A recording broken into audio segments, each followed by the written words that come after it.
আমার বরের মন পাওয়া অনেক সহজ। তার ভালো ব্যবহার আর ভালো খাবার হলে আর কিছুই লাগে না। সমস্যাটা হলো এখানে, আমি যে পরিমাণ অলস, আমার জন্য রান্না করা অনেক কষ্টের। আর আমি ভালো রান্না করতেও পারি না, কিন্তু কিছু করারও নাই।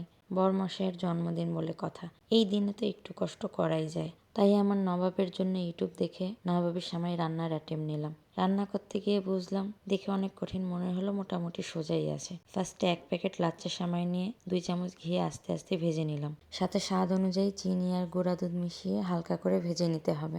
ভাজা হয়ে গেলে একটা বাটিতে হাফ সেমাই ঢেলে নিয়ে সেট করে নিলাম, বাকিটা রেখে দিলাম। এখন কাজ হলো মাঝখানের ক্রিম তৈরি করা।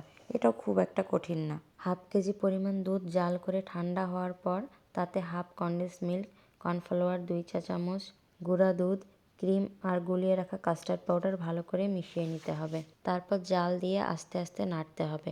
ব্যাটারটি ঘন হয়ে আসলে চুলা থেকে নামিয়ে গরম গরম বাটিতে ঢেলে নিতে হবে। তারপর বাকি সেমাইটুকু উপরে দিতে হবে। ব্যাস হয়ে গেল নবাবী সেমাই। তবে এটাকে গরম গরম খেলে অতটা মজা লাগে না।